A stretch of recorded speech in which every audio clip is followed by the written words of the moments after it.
Hi, in this lecture I'll show you how to remove accessories from photos by using retouching tools. We'll focus on the clone stamp tool to remove this watch, and we'll use the healing brush to remove most of her necklace from this image. Let me show you the final result. As you can see, they magically disappear.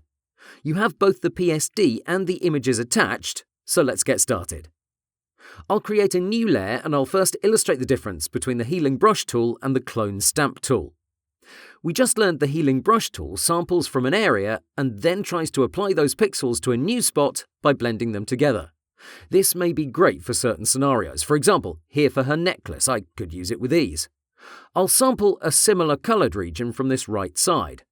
Now I'll paint over this line pretty fast. As I approach this chunkier part, it might give me some blotches, but if you insist on them, the healing brush will remove them. And that's because it tries to blend everything together with our surroundings. Let's also remove this top spot. I have to sample again somewhere to the right side. Great, it went away, and I'll continue to paint in this fashion, and because I'm on a separate layer, I have complete freedom to remove some of my edits with the eraser tool. On this left side is where things start to get tricky, and we begin to see this tool's limitations. As I try to remove these little details, blurry spots start to appear. This is going to be the same story for this dark spot here, as well as for her shirt. In these cases, I'm not happy with it. Let's pause this task and switch tabs. Here, I want to remove her watch. I'll sample a clear part of her skin, and I'll start painting over it. You can see it doesn't look right, and that's because Photoshop tries to blend these pixels together and keep some of those initial details. In this case, that's not what we want, so this is one clear case for the clone stamp tool.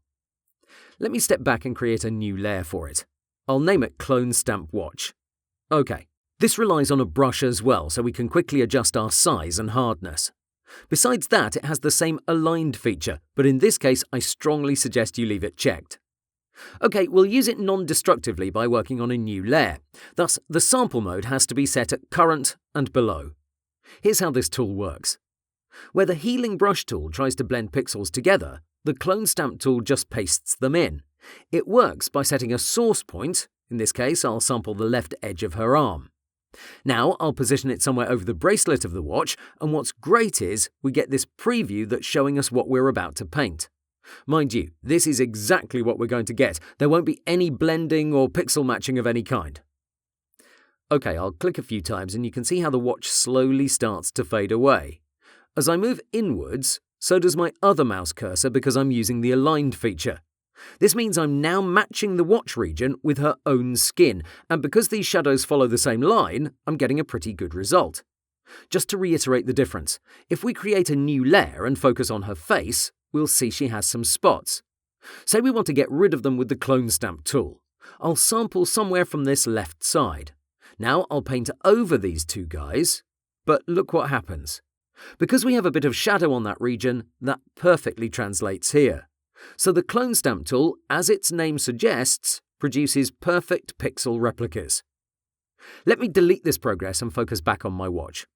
Here, it's a process that takes a bit of time and constantly resetting your source point.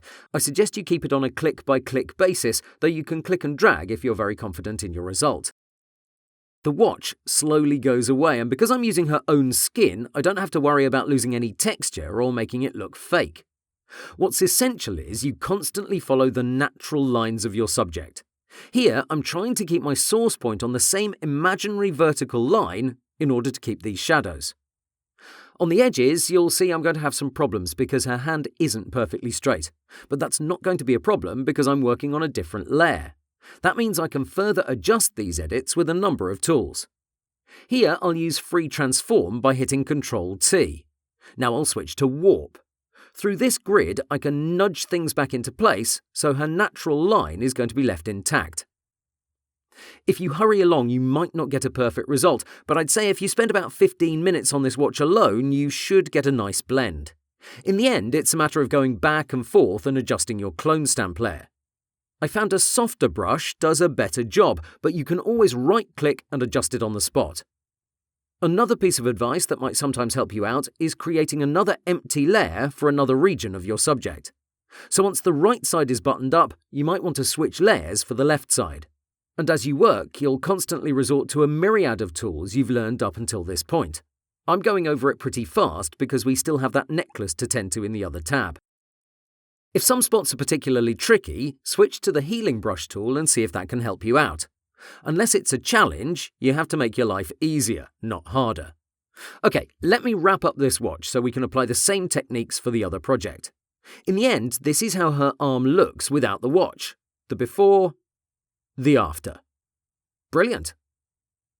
Back to this necklace, I'll switch to the clone stamp tool and I'll focus on this left side. Let me grab a new layer and label it accordingly. This is going to be clone.